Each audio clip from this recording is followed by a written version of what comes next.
Please welcome the fabulous Anthony Anderson, all the way from LA. Hello, Anthony. How you doing? Hey, I'm all right, Whoopi. How are you? I'm good. Listen, we got to do something great over the weekend. You co-hosted COVID Relief Saving Ourselves. The event raised about 16 mil, and we were all part of this from home. So it's kind of wonderful. BET put this together. Why did you decide to do it? I got the call that they were putting together a telethon to help essential workers, frontline responders, and I couldn't jump at the opportunity fast enough. My brother works in the emergency room at Martin Luther King Hospital here in Los Angeles, so I know what these first responders are going through. So I said yes. So, Anthony, we're all at home like you are. Everybody's at home. We're trying to figure out what to do. I'm trying to stay away from the refrigerator a little bit. What about you? What are you doing with yourself? And are you watching what you're eating? And are you moving? What are you doing? Tell us. I am. I'm moving. I have a thread going on with some good friends, Cedric the Entertainer, George Lopez, Don Cheadle, DL Hughley, and Chris Spencer. And we hold each other accountable. We do push-ups, we do sit-ups, and we plank throughout the day. I also went vegan 3 months ago, which has paid big dividends during the time in which we're living right now. I've lost 17 pounds. I'm in the backyard gardening, growing my own fruits and vegetables. So it's working out for me in a strange way. You're like the only one that I know that's lost 17 pounds during the coronavirus, like quarantine. Everyone else has gained weight.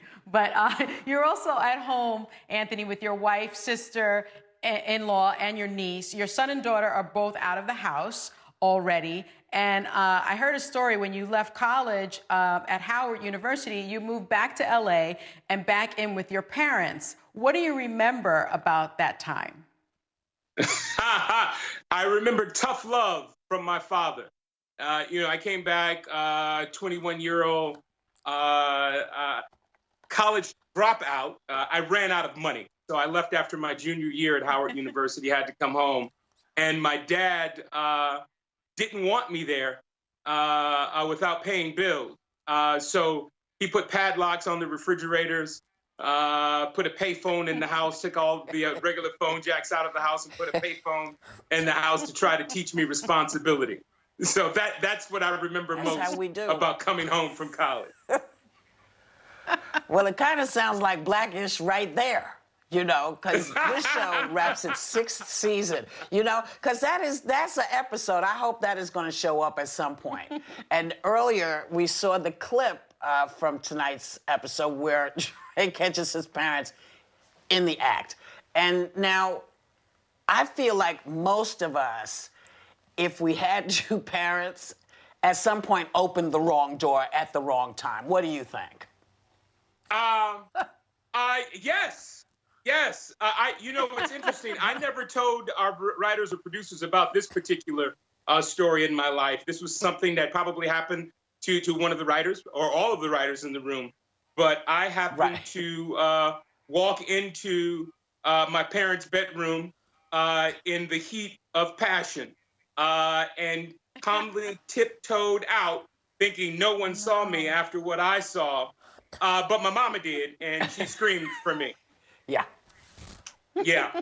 Yeah, I don't know why it freaks everybody out. We all got here the same way. But we don't want to see it. We don't want to see it. Don't nobody want to see that, though, Whoopi. Yes, we got here the same way. But you can't be shocked. But you can't be. How you didn't come from the Cabbage Patch. We got to keep the kids on the up and up. We don't need to show them everything. But Joy, you have a question. Yeah, I saw. And by the way, maybe I did come from Patch. You don't know for sure. So, many people have been watching the Michael Jordan docuseries, The Last Dance. I understand. Yes. So you actually know him. Is he as competitive off the court as he is on the court? He is. I've had the privilege of knowing yeah. MJ for quite some time now, and he is just as competitive off the court as he was on the court. From which bag is going to come off the plane first?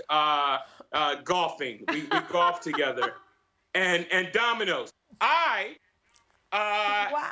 can honestly say that I am one of the few people who've beaten Michael Jordan at something. We were playing dominoes at the opening of the Cove in the Bahamas, and I whipped him with his own set of dominoes, 2-0. And this man stopped talking to me for 3 days. We're on an island. He can't go anywhere. We are there together. He stopped talking to me for 3 days. There's nothing wrong with being competitive. That's right. Yeah, it is, because when you're stuck on an island, you get left behind. I'm just saying. Anthony, you know, we love when you come. We love when you come to the show. Please come again. See him host To Tell the Truth on May 21st, and watch the season finale of Blackish tonight at 9:30/8:30 Central, both right here on RBC. Love you, Aunt. Love you, Whoopi. We'll be Love right you, back. Joy. Love you, Sonny. Love you, Mama.